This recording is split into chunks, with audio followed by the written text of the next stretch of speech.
Good morning. I'm Tim. Today is Saturday. It's 9:26. The date is 2/21/15, and I surprised myself right then that I was supposed to talk because my mind's been doing a real good job of wandering.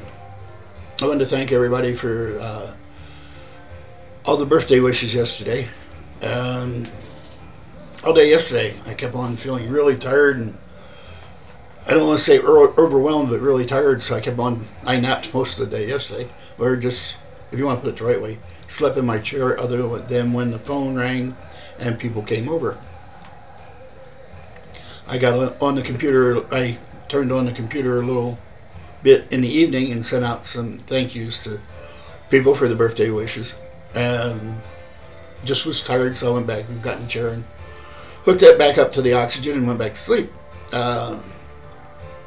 This morning I came in, turned on the computer, and saw the number of birthday wishes, and kind of heard a little voice in my head said, all those turn into energy.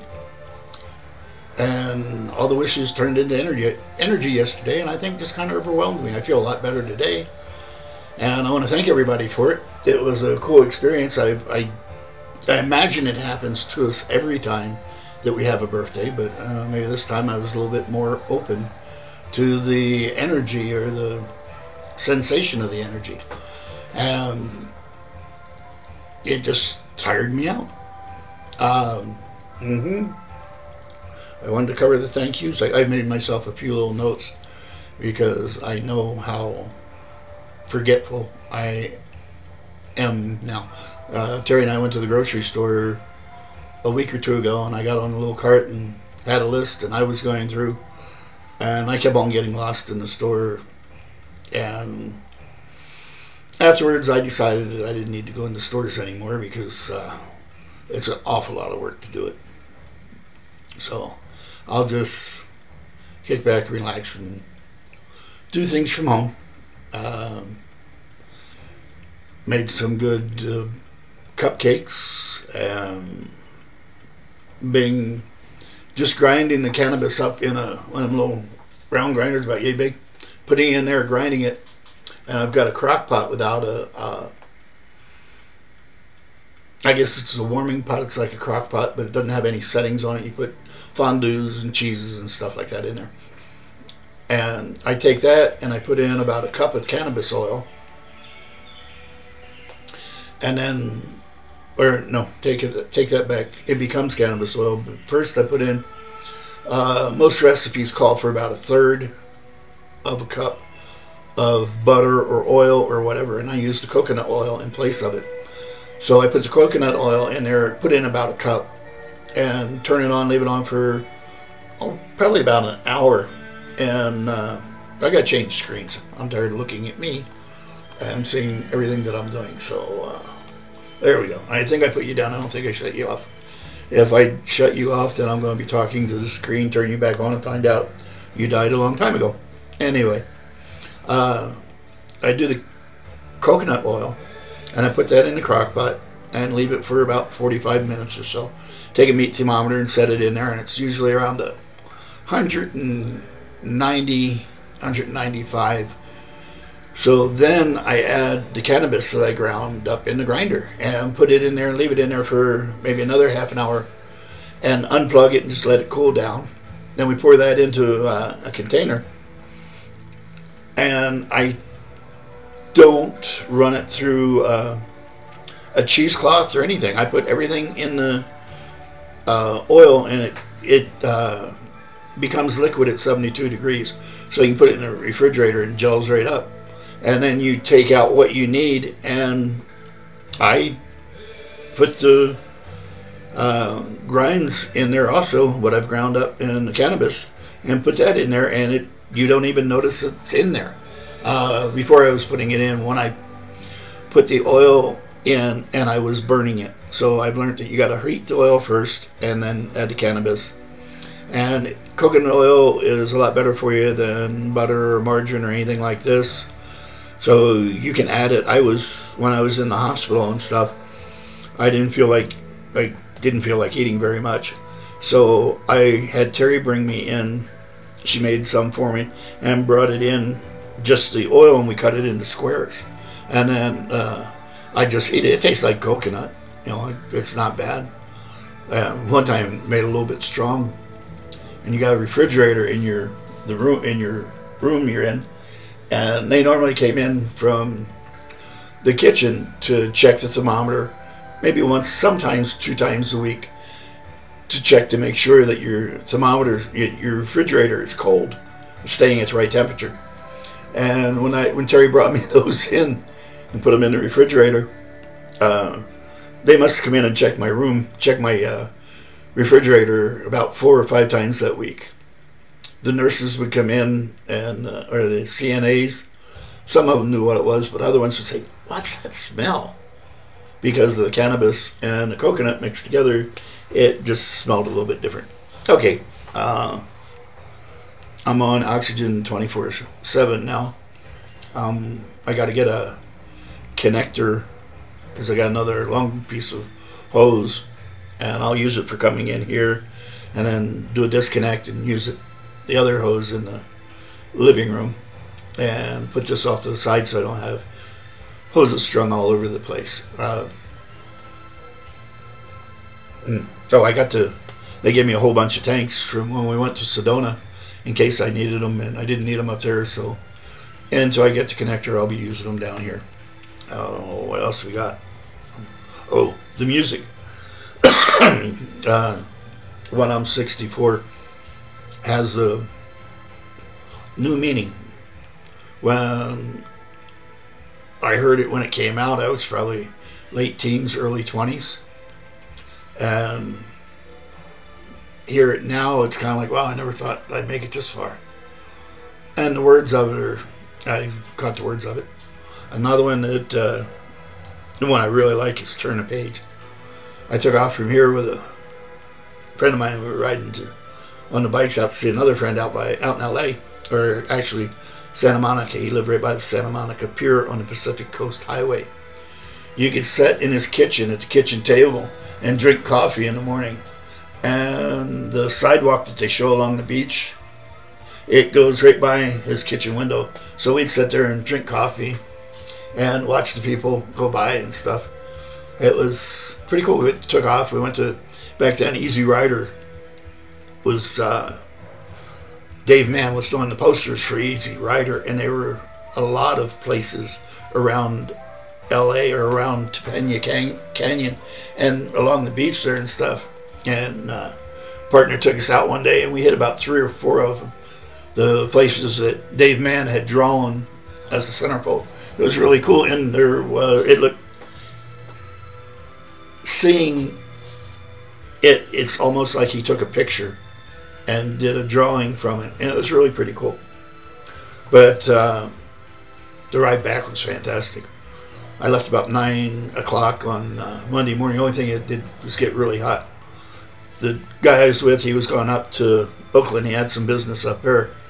And I took off and come back to Phoenix. And just cruising through the desert early in the morning on the bike. I waited until after 9 to get out of LA, because I figured most of the people were to work and the traffic would be fairly calm by then. So I made it out and heading back on 10. It was just such a cool ride. But then it got really hot, so I had to stop. I found a few bars along there that I could run into real quick. But screwing with my oxygen. But all the way out there, Bob Seger's Turn a Page. I had heard it earlier in the day, and I got that song in my mind, and just riding across all the way to LA with that song in your mind. I stopped to get gas, and I'd try and hear another song so I'd get something else, because it was really getting old, but that kept on running through my mind. Now, like yesterday, I was listening to the words of Traveling Man, and a lot of parts of a lot of different songs remind me of riding out with Max or Brian or a lot of the other people I rode with. I guess I'll be catching up with Max and quite a few other friends that have graduated and returned home. Got a few prospecting buddies that are over there, but Ain't no sense of asking them to save a claim or save some gold for me when the streets are paved with it. Go over there and ask them about gold, and they mean, you mean pavement? Or at least this is what they told me. I have my own reality where I'm gone. And it's not much different from where we're at now. But there's not the stress or the strife. I've had one of my hospice patients. We had talked a lot. She was a Rosicrucian, and she was getting ready to graduate and return home. I was with her for about I think 14 months. And we had talked about reincarnation, different things. We pretty much believed the same way. So I asked her, I said, when you take off, if you can, come by and see me. Well, the last day I saw her on a Friday, and she had lapsed into a coma. And I had run energy with her and was praying with her, holding her hands. And I stood up and I gave her a kiss on the cheek. And I told her, if you take off tonight, you're going to have to come find my ass, because I'm going out to the desert and go prospecting. So happy hunting. And she got a smile on her face. So I knew that she could still hear. So I went out to the desert and I just didn't feel right. Something was bugging me. So I stayed until probably sometime Saturday morning. I took off and come back into town. Sunday morning, I usually went and saw her in the afternoon. Sunday morning I went over about 9, and I sat with her until about noon, and then came back home. And I wanted to I would lay down during the day and do a meditation and send her energy. And whenever I did this, I could see her in her bed and see 2 figures standing at the head of the bed. And I thought it was pretty cool the way that I could imagine that. But that's the picture that came in my head when I started running her energy. But my wife was home, and Crystal was there with one of her friends. Well, about 3 o'clock, Terry went up. She was going to stay with the grandkids for a while, and then Crystal and her friend took off to go up to the horses. So at 3 o'clock, I got to go in to lay down, and I had a CD with headphones, and it was dolphins and the ocean, and then music being played in the background. And I put this on, and I go through my process and get into the state of sending energy. And I started sending energy to her. And every time I'd send energy to Ida, her bed would be empty. I would picture her in the bed like I always did. And then her bed would be empty, but it would be perfectly made. And this happened 2 or 3 times. And I was trying to force it because, it was what I saw in my mind. I made it up. And I couldn't force it to stay. And I heard in my mind, I've already passed. So I'm thinking to myself, this is really cool. Now I'm talking to myself. So I laid there and I just continued with the energy and not sending it to her, but not picturing her anymore. And let's see, I've got it written down in a story, and because I wrote it down because I know I forget things. But the next thing I saw in my mind was her and I sitting on a beach, and we were sitting in those white plastic chairs that they had at the care facility. And we used to go out in the patio, and before she went into a coma, she still smoked. So we'd go out and sit out there while she smoked, and I would hold her hand. And this is what I saw in my mind, was her and I sitting in these chairs, and I'm holding her hand. And we're on the beach in an ocean now, and we're watching the dolphins swimming in the ocean in front of us. And I hear music behind us, and I turn around, and there's a choir of angels that are playing music. And it's kind of like, wow. And about that time the phone rang, and it was almost 4:30, and it was the hospice facility where Ida was at, and they were calling to let me know that Ida had passed at 1:20 that day. So when we started doing when I started seeing her and I sitting in the chairs and the dolphins swimming in the ocean, there was a feeling that I was overcome with. there was nothing like I'd ever experienced before. It took me about 5 months to figure it out. But Ida had left at 1:20. I went and laid down at 3. I was woken with just about an hour later. And when I woke up, the feeling went away. When the phone rang, it was like somebody burst a bubble. And I was back here. I called Terry up to tell her what I had experienced. And she told me you ought to write it down, which, for a change, I listened. Well, it's about a month or two later I listened and did it. But I told her about the experience. And I said, I don't know why, but I'm going to watch Touched by an Angel tonight. It was Ida's favorite show. And it come on like 6 or 7 o'clock. So I turned it on, and Andrew, who's normally the angel of death, he was a hospice volunteer. I did hospice on Monday, Tuesday, Wednesday, Thursday. Friday, Saturday, and Sunday were mine for going out to desert prospecting. That was my time. I didn't want to see patients then. Well, when they called me about Ida, it was on a Thursday, and I was getting ready to go out to the desert. It was late in the afternoon. I was getting ready to go out to the desert, and they told me about this lady that was on hospice, and most people were a little bit intimidated by her. And she wants a volunteer to come on the weekends because there's people around all week, and she wants somebody on the weekend because nobody's there on the weekend. So I him and hawed, and I'll call her and talk to her. So I called her and talked to her. I told her who I was, and she starts giving me hell. She says, "What are you doing calling me during the week? There's enough idiots around here during the week. I want somebody on the weekends." And she's gone off, and I said, "Well, I'm coming over to meet you," and I hung up on her. With a mindset like that of somebody who's supposed to be leaving, I want to meet her. So I went over and met her. We got along great, and we set it up. I would see her on Thursday afternoons and Sunday afternoons. So I'd go see her before I went to the desert or when I came back. And if I was going to stay out there, I'd let them know, and they'd let her know. But that's the way we set it up. And I'd go over to see her. She was 84. She still smoked. And she couldn't smoke in her room, so she'd get into her wheelchair, help her into there.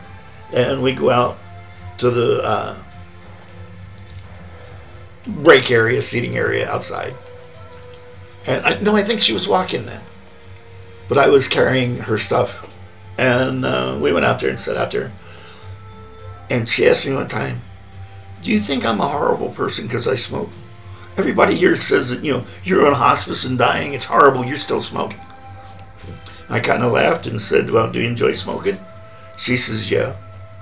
I said, "Do you feel like you're going through enough hell now?" She says, "Yeah." I says, "Do you want to go through the hell trying to quit smoking?" She said, "No." I says, "Well, tell them to go to hell then." So she continued to smoke. A lot of times she would let me know, and I'd pick her up a carton of cigarettes and bring them into her. Sometimes she'd start coughing. I'd take her by the arm and lean her forward and pat her on the back, and help her to just get back to breathing and stuff. And it got to the point, she was only about 8 miles away from my house. And after about a year, it got to the point where she couldn't be on her own anymore. She needed to be in a care facility. She had one son who she was estranged from in Texas. And so they didn't really have any contact. They moved her out to Mesa. And it was like 70 miles round trip to run out there to see her. And since she's out there and there's not as many people around, I've been trying to make it out to see her like 3 times a week. And she asked me one day, she says, "You're not going to quit coming to see me?" And I promised her I wouldn't. And I went to see her one day and we were talking. And I don't remember whether I asked her or whether she told me that her son had called. And I said, "Oh, how's he doing?" She says, "He's good. He told me he was praying for me." And I told the little bastard, "He better not be praying I get better. He better be praying I get out of here soon." And that's the attitude she had, She was ready to go. She wasn't afraid of it. She was looking forward to it. I am I think my big holdback is making sure Terry's all right. But I've always pictured, yeah. First I thought I was going to die of a broken neck, but after breaking it 2 and knowing I could do it a 3rd time, I decided that wasn't the way I was going to go. So I guess my 2 brothers, Mick was the oldest. He was 57. He turned 57, and all of us were together, the 4 of us, the 2 brothers, 2 sisters. And I said, well, this is the first time, or the 3 brothers and the 2 sisters. This is the first time we've been together, and it's not because somebody died. Because my one sister lives in Colorado, the other one lives in Pennsylvania, and my brother lived down in Tucson. Mick was the oldest. Him and I both lived here in Phoenix. He'd been a Phoenix cop for, I think, 30-some years. And I was the biker, but until after my mom passed in '84, we kind of stayed out of each other's way. But after he got off the force in, I think, the early 90s, late 80s, we started hanging around a lot more together and stuff, and it was really cool to be back with him. But we went to Laughlin, and we left. My other brother, Donald, him and I left Laughlin on Wednesday, and the others came back on Tuesday because they were there with their spouses and everything. My sister from Colorado, her and her husband split from there and went back to Colorado. They got back to Phoenix. Mick and my sister Gladys and their spouses got back about 4 o'clock and called us, let us know they were back. A little bit later, we get a call that they rushed Mick to the hospital, and he passed away 3 days after his 57th birthday. George, I think Mick passed away in 91 or 92. George, next to the oldest, we buried him on his 50th birthday in 1985. He died of a massive heart attack. So my birthday was yesterday. I wonder when mine's going to be, if it's going to be close to my birthday, or if it's going to be in another month or 6 months. I have no idea. I'm just kicking back, relaxing, and telling them whenever they come up with it, I'm ready. The other night the phone rang, and I had a heck of a time getting back to wake completely up to answer the phone. It was hard. Made me more curious if the time's getting closer. And I was talking about something a long time ago. And, it was the energy that I felt from yesterday. And I think that just all that energy is what tired me out, because I feel pretty good today. Like, I don't know whether I said it in the beginning or not, but I'm Tim. This is my thoughts, my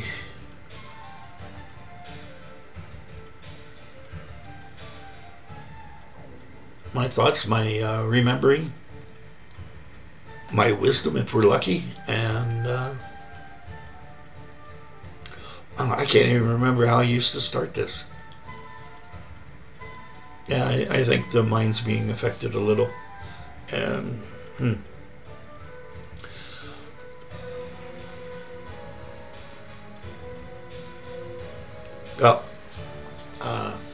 remember, kindness doesn't cost anything. Spread it around. And in the end, being kind to one another is something that is very important.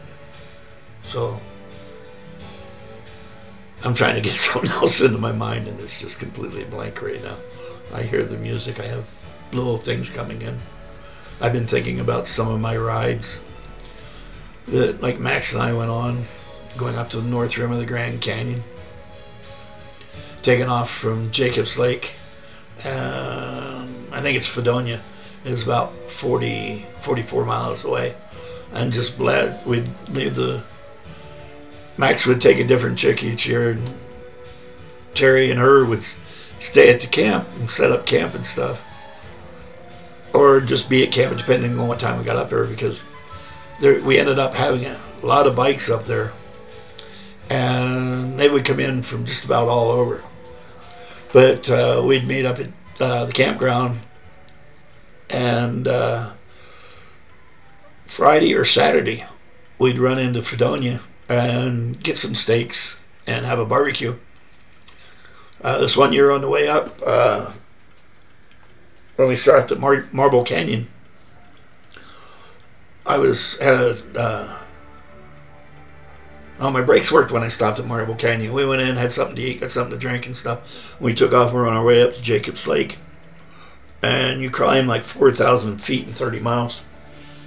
And we pulled out, and for some reason, pulling out, I stepped on the brake, and I didn't have any front brake or any rear brake. So I had a can of brake fluid with me, and I poured it in and filled the cup up. And it was leaking at one of the fittings, so I tightened it up, made sure everything was tight. I think I just got done building it about a week before we left. So we take off, and we get up to Jacobs Lake, make camp and everything. Campfire, relaxed that day. The next morning we get up and we run into the North Rim, check it out, and go into the bar there, have a few bars. When you pull up in the parking lot and you walk up before you even get to the lodge, the bar is on the left. We used to go in there, and I used to take a picture. They had a picture of the Grand Canyon behind all the bottles, and I used to take a picture each time we went up there, or each time we rode in. And I'd always take a picture of the back bar in case it was one of those days where I didn't make it out to the rim, but I made it each time. We didn't spend that much time in there. But on the way back, I went to tap the brakes, and there was nothing there. Again, the rear brake. So I got off to the side of the road, took it, and what was wrong, and the fitting wasn't loose. The line was broke just at the end of the fitting. So I took it off and made it a little bit straighter and put the fitting on, the nut on, and then furled the end with a Phillips screwdriver, figuring that, and then dressed it off with a file. Figured that'd get me back to where we were camped at anyway. So we get back there and drop off Terry, and I forget who Max had with him, and we were going to go to the gas station there to see if they had anything I could repair it with, or at least another can of brake fluid, and head on into Fredonia because there was an auto parts store there. So went into the gas station there. They didn't have what I needed, so Max and I took off, and we were heading for Fredonia, and it was just him and I. It was a blast on them roads, flying through there, just the wind, and then coming out of the forest down into the high plains across there.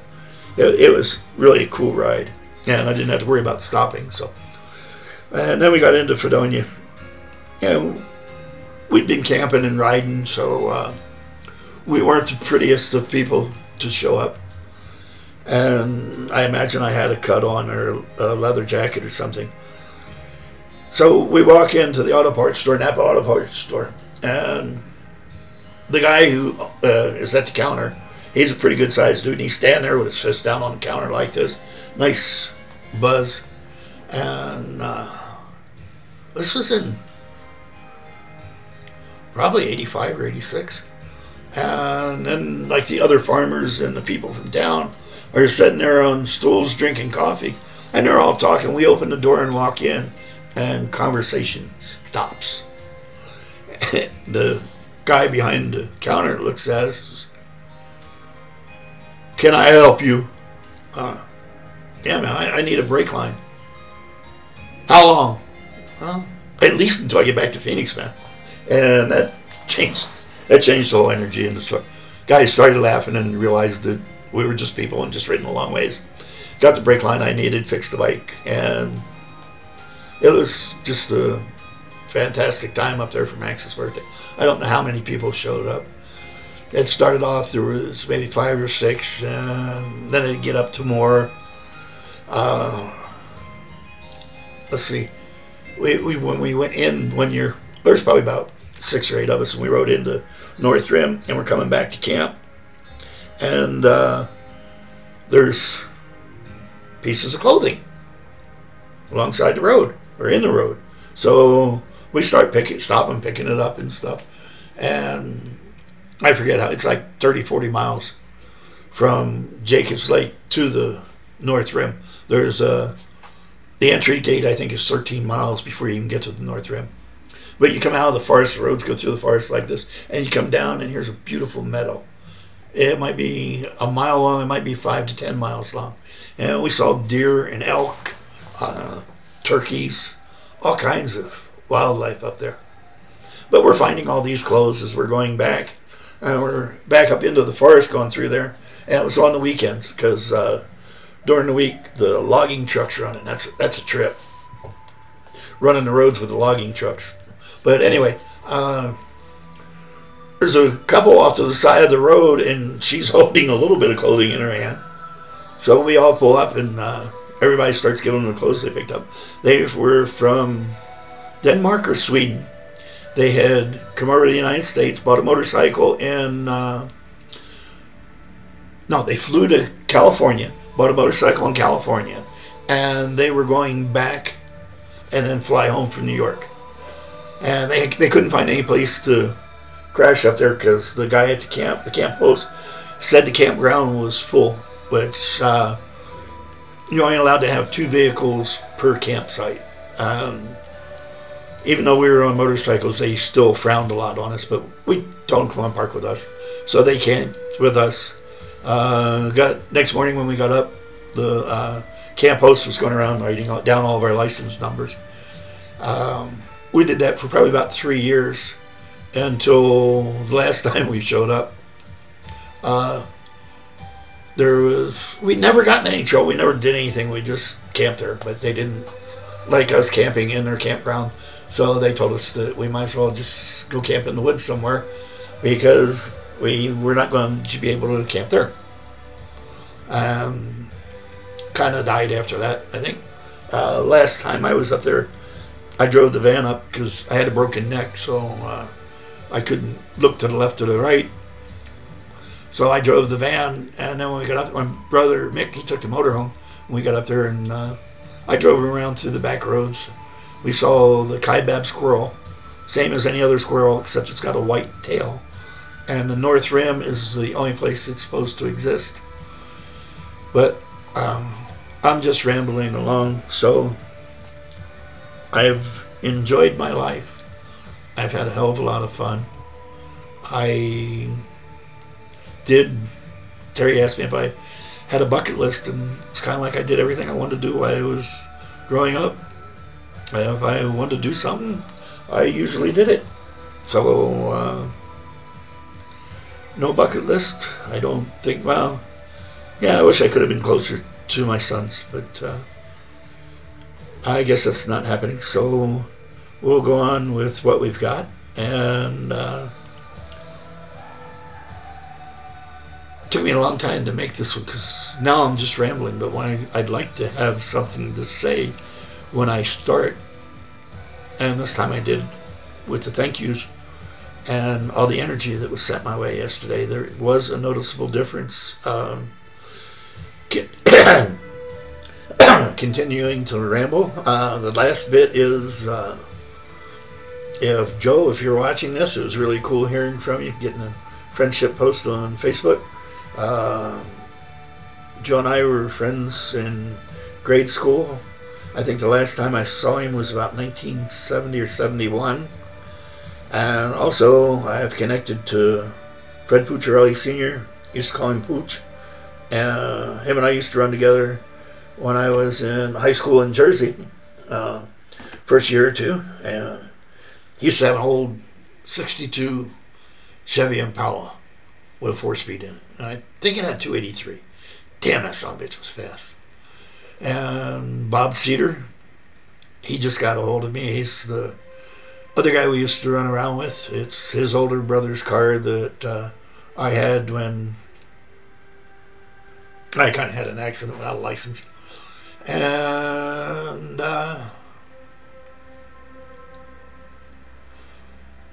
Candy reconnected with her. Kathy used to be Hayes. And June, didn't really know her in school. But I've connected, and Penelope, okay, I could sit here all day doing this. Remember, in the end, only kindness matters. We're all here to teach and learn. So be aware of what you teach, and the learning comes a lot easier. Kindness is free, so spread the shit around. Peace, love, and light. And, okay, I gotta find the little button again. Okay. Peace, love, lights out. Good night. Have a great rest of the weekend. Bye.